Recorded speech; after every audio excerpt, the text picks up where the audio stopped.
Okay, hello, welcome everyone. It's Jonathan Lipp from the Big Apple Film Festival. Welcome to our final day of our virtual industry summit, where we're speaking with established filmmakers, producers, and screenwriters on the craft of filmmaking and the business of film. Topics include development and production and distribution, as well as acquiring representation and selling and optioning screenplays and more. So our guest now is producer Fredric King. So Frederick, if you want to, let's see, hold on one second, sorry. Am I here? Yeah, hold on. There we go. Okay. Hey there. Hello, Frederick, how you doing? Great, how are you? I'm good, thanks. So yeah, we're very proud to have Fredric King with us. So Fredric is an established producer who has been involved in the production of some really great films, including Blue Valentine, which was nominated for an Academy Award, and most recently, The Sound of Metal, which was nominated for an Academy Award for 2020. So congratulations on all of your success. And at this point, I'm just going to ask you if you can just tell us, a little, just kind of to reiterate what I just said, and maybe a bit more, just about yourself, your background, and some of your credentials. Thank you, Jonathan. It's really fun to be here. I'm excited to share some of my thoughts. It's a wonderful time to be a filmmaker. First of all, I mean, there's just so many outlets available, and it's so easy to bring things to market now that the only thing that can hold you back is yourself. I'm just blessed to be able to do something that I love, and been involved with some great people working on some really interesting projects. I love the collaborative nature of filmmaking, and and that goes all the way. You talked about from development through production through distribution. You left post-production out of that, which is like an amazing part of filmmaking. And I have a really strong background in that through my advertising business, which I started in the early 90s. And we had some of the first avids in New York City. We had 3 at the time. And we were pulling together stories basically from nothing, And so when I started, and I started late, in my entertainment career. I was 40 years old when I made my first feature called Streets of Legend, which premiered at Sundance. We won cinematography with that. It was a really early digital film, one of the first real action films that was shot on standard def, and we won cinematography there. And that was like something that like really told me that the world is open. You can pretty much do anything. I mean, we had a dozen, standard standard HD camera, no, I'm sorry, standard def cameras, pointed at race cars in LA for like over 6 months. We accumulated like 270 hours of footage. We made a feature that was an action film, but it was really a Romeo and Juliet story. And we won cinematography at Sundance and sold the film to Lionsgate. And that was like my first feature. And I was like, oh my God, this is amazing, And then you run into, you have the agents coming after you, and people are like, what's your next thing? And it's like, oh dear, I don't have anything, So then when you're throwing together like new concepts to do, and you get this thing, you get that thing, and you start putting it together, and you're working with people on scripts, and then you get out there and you're shooting, you're bootstrapping stuff, and then the next thing you're starting to find budgets, and your budgets are getting higher and higher and higher, and but you're just accumulating all of this different content, and that's kind of the nature of producing, right? Yeah, I was just going to say, and if anybody has any questions, by the way, feel free to put it into the Q&A box, and we'll get to as many questions as we can. Yeah, and talking about the nature of producing, are you able to speak a little bit about what the key roles are of a producer, essentially? Because we don't talk a lot about directing and screenwriting. What are the roles specifically of a producer? Um, there's many different types of producers. You know, there's some very hands-off producers. There's some very hands-on producers. Producing to me um, is putting out the fires and moving things forward, you know, and making sure that you get things finished. You know, a perfect case in point is Sound of Metal. I started working on that picture in 2008 with a different director. His name is Derek King, who I've worked on 4 pictures with. And we were doing something very experimental. We didn't have a script. We had contracted a band. We followed them around for 2 years, shooting. I think we had 5 different shoots over the course. It was like 25 days over 2 years, and we accumulated this massive amount of footage. And I was loading mags, you know, I was like setting up like shoots, you know, I was like doing some financing. We're cutting like teasers from the footage that we had so that we could try and raise more money. And we shot basically two-thirds of the film. And Derek then went off and made Blue Valentine, and then he got a budget to do Place Beyond the Pines. And I just kept calling him like every year. It's like, you know, we got to keep going on this thing. You know, it's too good, you know. And around that time, you know, he realized he was too busy, and you know, he had lost interest. And we went to Darius Marder, and he used that footage that we collected over those 2 years to write the script for Sound of Metal. And so like that was like a really early kind of like just development project for me, you know, where I wasn't involved with what you see on the screen right now. I wasn't involved with Riz or Olivia or Darius. I mean, we're at the beginning, we did a little bit of development together, but you know, that's an interesting kind of like you know, project in that, you know, in most cases, I am like go from all the way from development all the way through distribution. And in fact, I have three films that I've done, 2 of which I directed that I self-distribute. You know, so it takes many forms. You know, and then you know the contracts. You know, the contracts.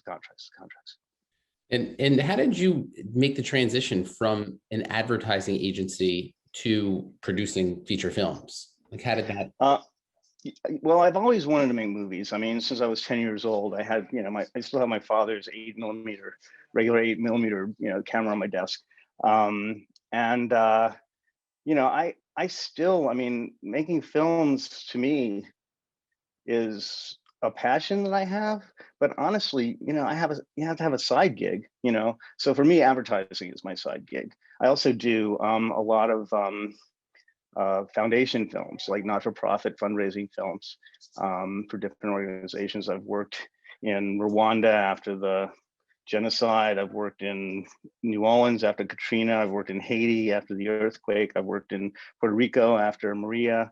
And I go into these areas and I help tell like these really human stories that support organizations' missions to like rebuild communities. And so I still do all that, you know, and I'm working on 10, you know, entertainment projects right now. So, you know, stuff that I started, you know, 10, 15 years ago is still on my slate of stuff that I want to make. So I think that's part of producing too, is just like, just keeping things alive. Right, right. And again, if anybody has any questions or any questions specifically about their own projects, feel free to put it into the Q&A box. So, you know, one of the things is like you've been involved with the production of a few films that have been nominated for Oscars, very successful films. If somebody's interested in becoming a producer, how do they determine which projects to get involved with? I mean, clearly you're able to really see films that have the potential to be very successful. How do you determine that? Well, you know, people ask me that all the time, you know, how I pick my projects, and the truth of the matter is that they pick me. You know, I'm drawn to projects that are music-based, music-oriented. The first feature had a lot of reggaeton and hip-hop in it. My next feature I did called Bike Club has a lot of punk music. It has actually one of the kick-ass soundtracks of the early 2000s of Brooklyn punk bands. And that streams online at bikeclubfilms.com. And then Sound of Metal is, a heavy metal project. I have a project called Drummer from Another Planet, which is a sci-fi picture, which is going to have an interesting music track. I'm working with a group in Germany on a project called Zonenpunk, which is about a punk band in East Germany that kind of helped tear down the Berlin Wall. My television series that I'm working on called Kurt Vonnegut Reporter on the Afterlife has a musical village in it that's fashioned after the Music Box in New Orleans. And it's going to be a kind of a social gathering place for people, for souls that have passed, famous souls that have passed. So that's one of the things that like attracts me. Some of my films are action based. I like that. I love love stories. And it's just kind of piecing it all together, and the thing is that, I don't go into any movie like this is what it's going to end up as. I go into a film that speaks to me creatively, that I can help mold. And I work with the directors on the scripts, and I work with the editors in the edit room, and I worked with the camera people. I've been known to be carrying Apple boxes around, so whatever it takes. Are you a musician yourself? Is that what? No, I grew up in New Orleans, and music has always been like a really important part of my life. Mm-hmm. And I'm really eclectic. Anything from electronic punk like Devo all the way to like Rosh and Roland Kirk, mm-hmm. Jazz, acoustic stuff. Oh, very cool. Let me go over to the Q&A box. So the first question we have is, how have you raised financing for your projects in the past? So again, I mentioned that it's really good to have a side hustle. So my advertising business has always funded the development of many of these projects that I've done. And, the thing about financing any film is that you really can't expect anybody to come in with 100% of any kind of budget. Anybody who has any sense about investing at all is not going to do that. So so by putting in like the seed money on stuff, people basically feel like, well, if you're crazy enough to do it, then maybe I'll get involved in as well. And then the talent is really important. Everything from the director to the DP to the editors to the talent to the musicians. It's all very, very important in terms of like putting together a project that can be funded. There was another. Actually, let me ask you real quick about the financing. Do you feel like crowdfunding, like Kickstarter and Indiegogo, are like a viable for a filmmaker just starting out who doesn't maybe have much of a track record yet? So I've done quite a bit of Kickstarter and crowdfunding stuff, but not for films. I use it for raising money for the not-for-profit work. And like for instance, one of my friends, unfortunately he passed away, Avram Ludwig, he approached me a few years ago with this idea to bring solar lights down to Puerto Rico, and how to do that. And I said, well, if we can get a celebrity to come on board, preferably somebody with a Hispanic background or Latin background, that would help us be successful. And so John Leguizamo came in. We did like a little promo. We shot it in like 15 minutes, started cutting it, put it online. We raised enough money. We were hoping to raise like $15,000 for like 1,000 solar lights. We ended up raising enough money for 70,000 solar lights. So I think they're viable. but just like you're producing a film or TV show or a web series, you have to have the right elements involved, to make them successful. They have to be entertaining also, and they have to be informative. They have to be motivational. So yeah, I think they can work. It's just that you should approach them the same way that you do putting together any kind of creative process. Right, right. All right. So we have a question from Chris. He said that if you could expand upon self-distribution, you've self-distributed. If you could touch upon that a bit more, how you've done it, some strategies for self-distribution.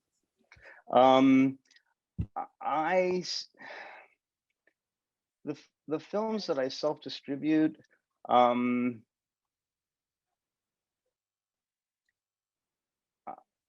I don't have a defined strategy for them. I just get them up there so that people can see them. Like, I just want people to see my movies. I don't really, I'm not looking at like what the bottom line is. Sometimes I'll put up a film that that will be both through a paywall and for free. And I think that the idea of there's people that do a lot of social media that I don't do.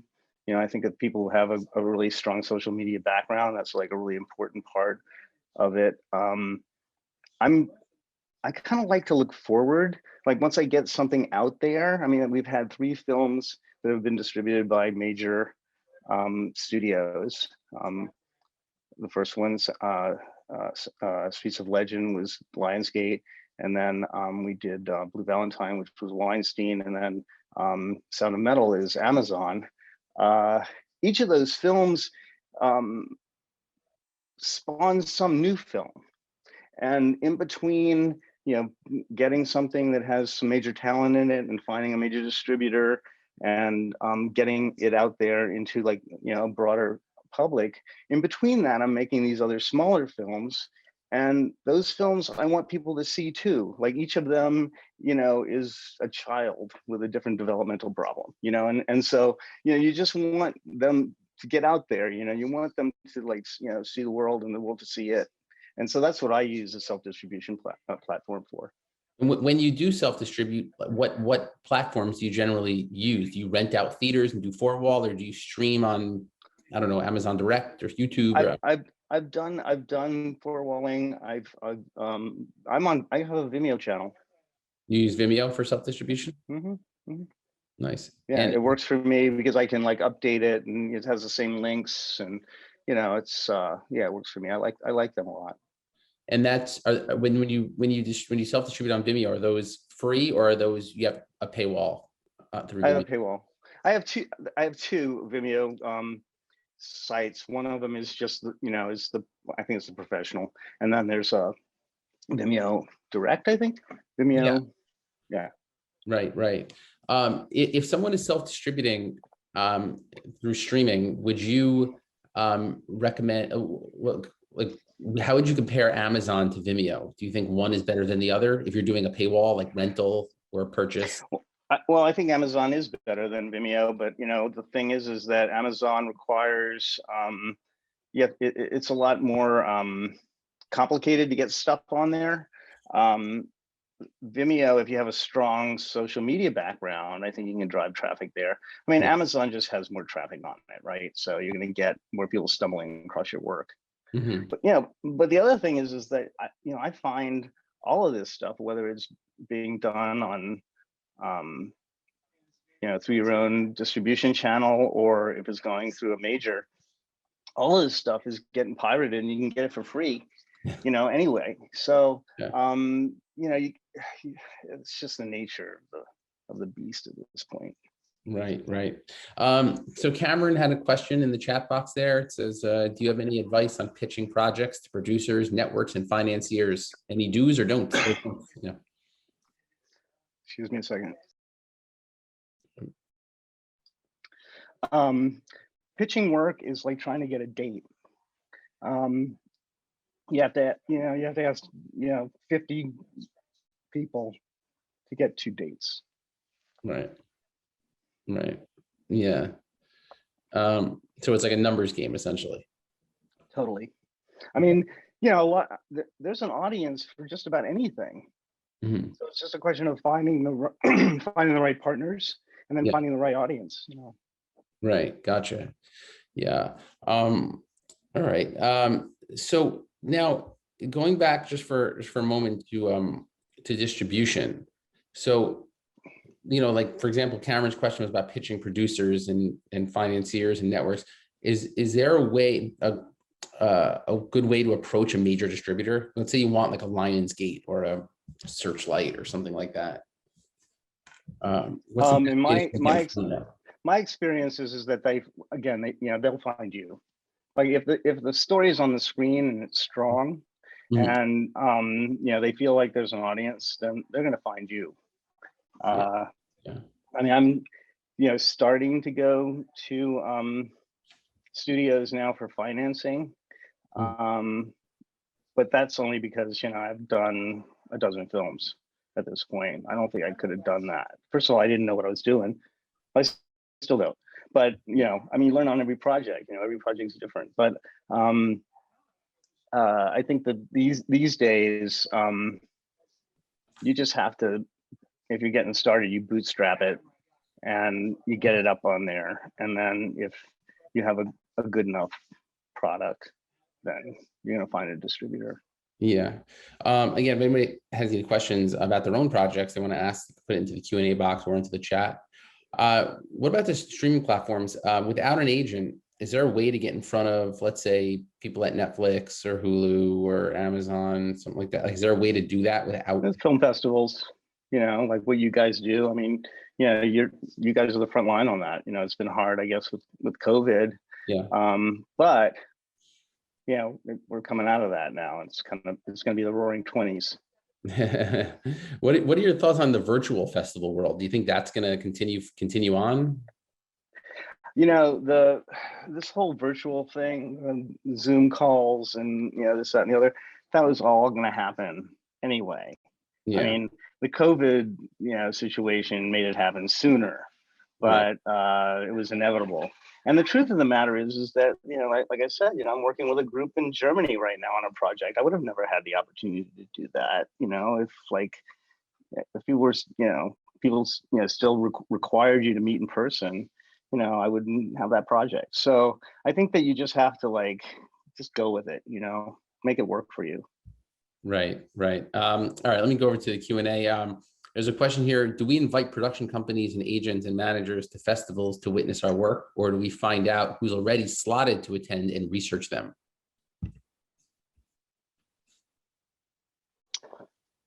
If you have a film, I don't understand the question. So basically, let's say you have a film in a film festival, Okay. is it a good idea to invite agents and managers, or do you find out which agents and managers are attending, maybe through the festival, programmers, and then try to, get in Yeah, touch? of course, invite everybody.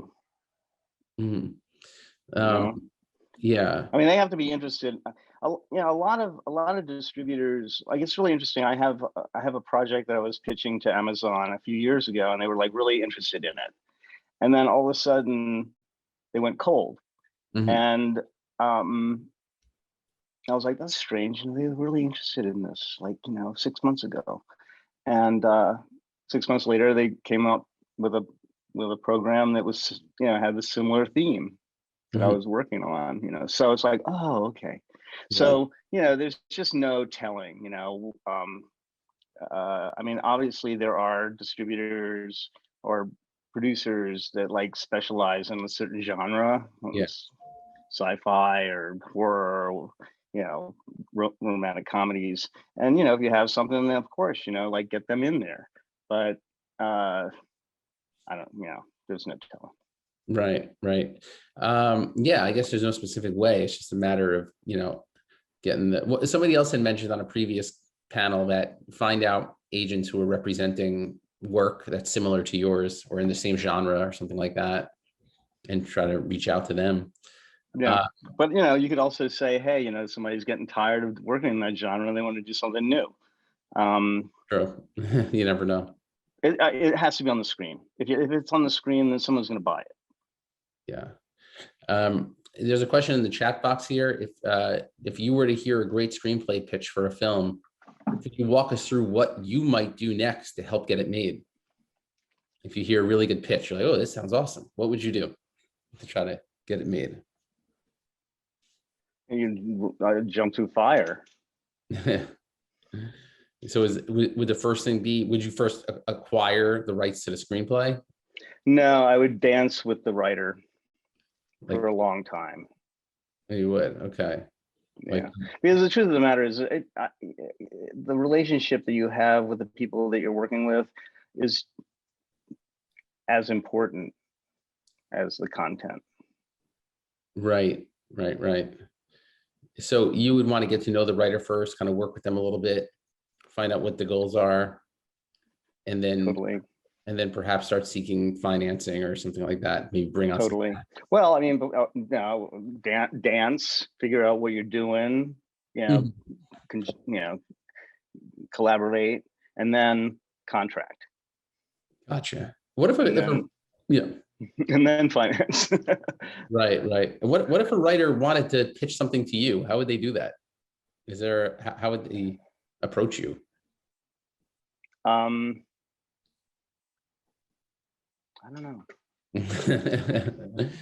All right. I'm just thinking maybe one way, perhaps maybe if they have an agent would get in touch with someone on your side. I don't know. I don't know. It's really interesting. It's like they just happen. I mean, I do get some cold submissions. Yeah. And I don't really look at them. Oh, yeah. Gotcha. They have to be a referral or somebody I know or somebody I've worked with in the past. It takes, yeah. I don't look at cold submissions.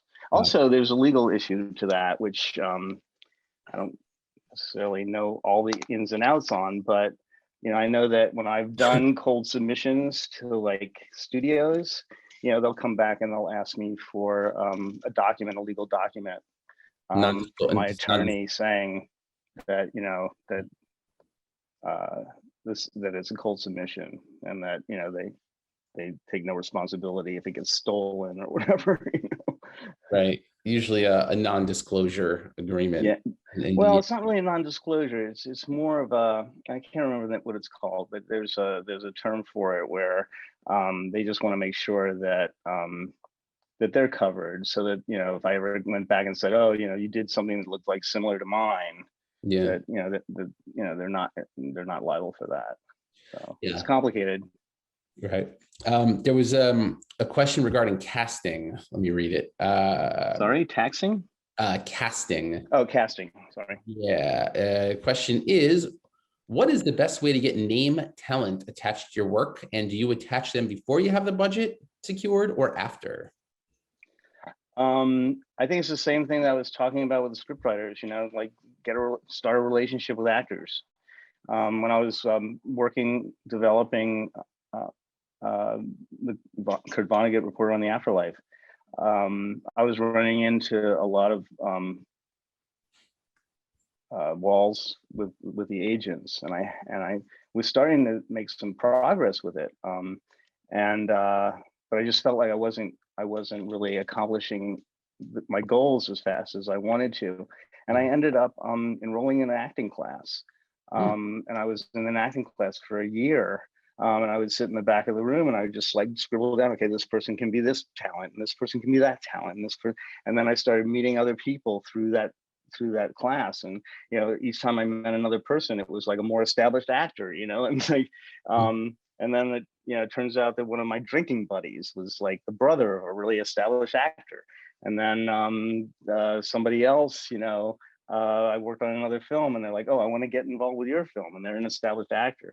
So it's the same thing. It's just building a community around your visions, What about contacting the agent or the rep of a certain actor? Could that be beneficial? Well, yeah. I mean, you have to go through their agents, or their managers. Sometimes the managers are actually more influential than the agents. I don't know if I should have said that. But the idea is to put together the right team, Yeah. and part of that team is finding the right actors. And I've made my share of films with emerging talent, you know, and it's wonderful fun, but it's harder to get distributed. Yeah. Yeah. I mean, usually distributors want to see some sort of name talent, right? In Of order to, course, you know, everybody wants to, you know, they want a pathway to success, right? The simplest way. right, the path of least resistance. Hmm. So they say like a lot of and I guess this is in the same realm. They say a lot of distributors want some sort of built-in audience. If you know, some sort of, that Yes. there's some audience there that you can kind of market a film to. Streets of Legend was about illegal street racing. Bike Club is about mutant bicycle culture. It's a bicycle subculture. The Sound of Metal, there's a 500 million people that live on this planet with hearing issues. So definitely, you know, you're always looking. I always think about who's the audience when I'm making something. We're actually running data right now, online surveys for films that I don't even have cast yet. Really? So that's interesting. So you're doing like market research before you do Absolutely. production. All the way through. I mean, we start with market research, and then all the way through the production, you're like doing cuts and you're doing screenings and getting input, you know, and then, you know, you get it out there, and then you like do different posters. We did a bunch of different posters for different films, you know, all of it, all the way through. You're trying to figure out how do you find that audience? What's Mhm. the path? Yeah, that's interesting. I have never heard of that, doing a survey, a market research prior to going to production, but I that actually sounds like a really smart way to go Just about with it. a log line, you're just using a log line. Would you be interested because I mean that's what people are going to see. They're going to see a, you know, a 1 second blip on their computer screen. It's like, here's the title and this is what it's about, and they got to see it 8 times, and then maybe they're going to go see it. So yeah, all the way through from the beginning to the end, you're always thinking about that. Interesting. I am. And who do you survey? Like how do you find the people that fill out your surveys? How do you find them? Well, right now I'm working through a market research firm in LA, Oh, and you know well, you don't know, but the guy who's running it is a writer that I work with, and mhm. he has his side hustle is working for a market research firm. Wow. No, it's interesting. Yeah. Um, so that, yeah, especially I guess if a filmmaker even is planning to self-distribute or not, I guess either way, I guess that's a really great way to go about it. Now, in terms of film festivals, you mentioned your first feature got into Sundance, which is pretty, that's pretty I've, amazing. yeah, I've had 3 or 4 films at Sundance and one at Slam Dance. Yeah. So I've been to Park City quite a bit. And then when I didn't have a film there, I would go there and pitch. I've been to the con market a few times with some projects. We went to Berlin. Mhm. Um, we went to hundreds of film festivals. The smaller ones are great. You know, the smaller ones actually, you know, when you're not in a market, you know, people really want to hear your stories. You know, the big Yeah. ones, you know, you're just like, you know, a small fish in a big pond. Right. So it's harder to get your stuff heard and seen there. Yeah, totally. I mean, yeah, I guess every festival has its own purpose, so to speak. Mhm. But a big question from filmmakers is how do you get into a festival like Sundance? Is there any should you have a producer's rep? Do you really need to know someone? Should you go through the lab, the Sundance lab? I mean, what are some strategies to get into a festival like that? I haven't been in any of the labs. I It goes back to what I was saying before. If the content is on the screen, then the same as you'll find a distributor, you're gonna find the film festivals. And the online access to submitting, you know, is a lot of work, but it's just what you got to do. Yeah. Um, do you, what would you like? Let's say you get selected to a film festival to get into Sundance or any festival for that matter. What are some things you should do to prepare? Like you get in, you find out you're in, the weeks leading up to it. How would A good publicist is really important. Mhm. I've hired publicists. I had publicists on staff at sometimes. Um, I leading up to the festival get some press. Yeah. Right. Right. And what about like premiere status? How do you determine where to premiere your film? Let's say you So don't. gut, it's gut. You know, what's the best festival for this film? You know, Sundance, of course, is, you know, the cream of the crop, right? Um, but I've been to like the Florida Film Festival is great. The Ann Arbor Film Festival is great. Mhm. Marin County has a wonderful little film festival. Mhm. I had one of my films was on in Nantucket Film Festival. It was really fun to be in Nantucket. Mhm. Uh, and then you know, like I said, we've done a bunch of international as well. Yeah. And what about the let's say you're not able to secure distribution. Let's say you live in the United States, you're an American filmmaker, you're not able to secure distribution. Is there opportunities in the international marketplace?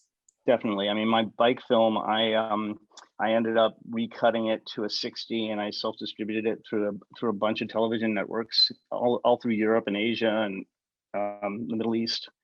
So that was really an important part of getting that film seen. Yeah.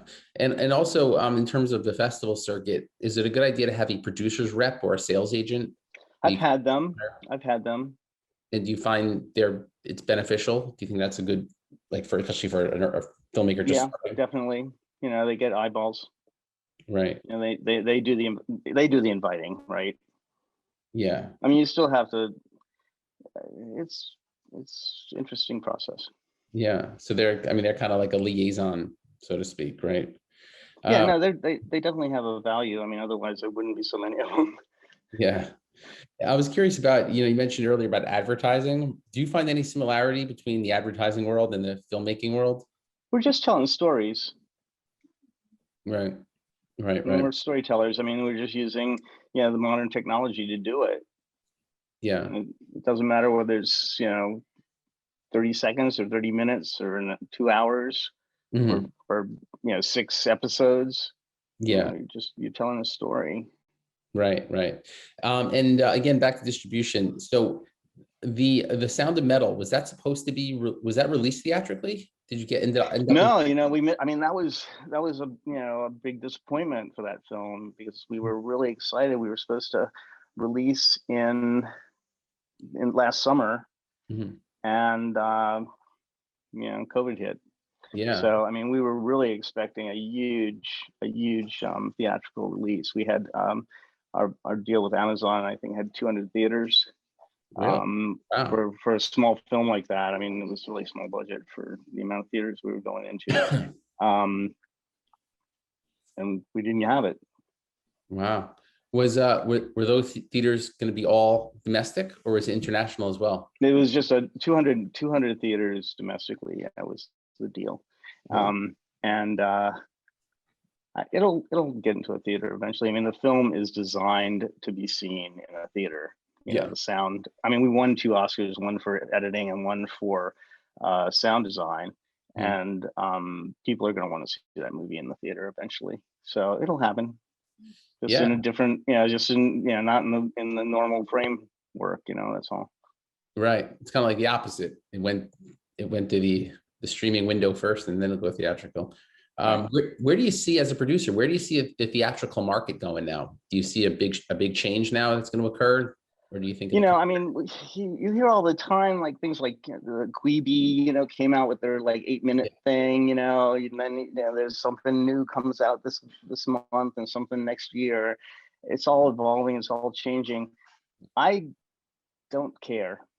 I mean, Mhm. I love going to the theater and I love seeing my film. I love seeing my own films in theaters. I mean, it's really wonderful to like see Yeah. how an audience reacts to them because that's really where the payoff is. I mean, it's so interesting when you're sitting down, you know, you're working on something and you're like been working on it for years and you know, you're so wrapped up in it and it's everything's so subjective Mhm. that to be in a theater and like feel the energy and like hear where the laughs are and where people like are engaged and where like people kind of like are afraid or you know, it's just there's nothing like it.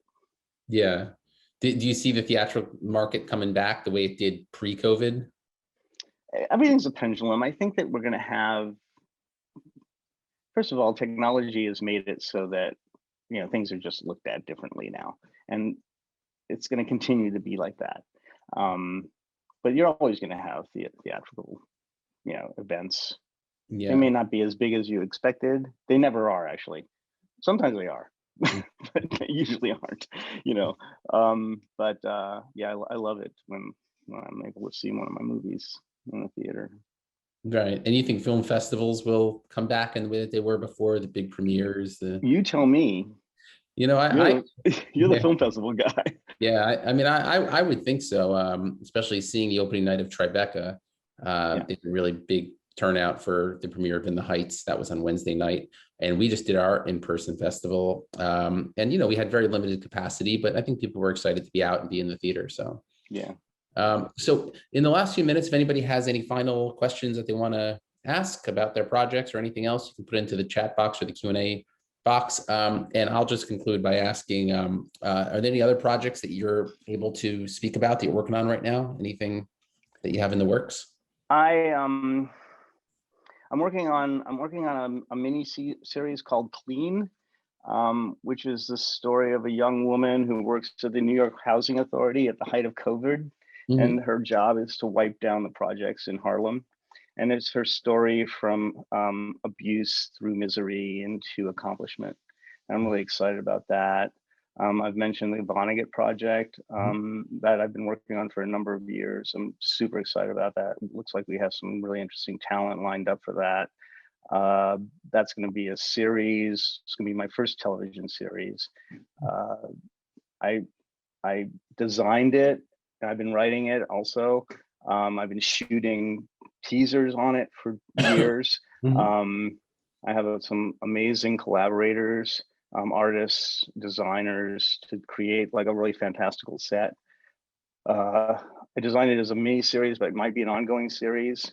Drummer from Another Planet, the punk films and punk. I wanted my bike club documentary. I want to turn into a narrative. I have a film called Mr. First that I started on many years ago, which is like a romantic comedy set in the 40s. It's kind of like a big budget film. It's sort of like the Cotton Club. So and tomorrow is something else. Wow. You got a lot of things in the works right now. Wow, you're quite busy. That's great. All right. So I want to thank you very much for taking the time to speak with us today and for answering questions and providing us with your insight and wisdom. Somebody writes, there's this Osli writes in the chat box, congrats again on success. And I know some people that are here. I have to be coherent. Yeah. Well, we really appreciate taking the time and good luck with your future projects. We're looking forward to checking them out, and we'll see you again real soon. Thank you everyone for being here. Thanks for having me. All right. See you soon. Thanks a lot. Bye-bye. Thanks.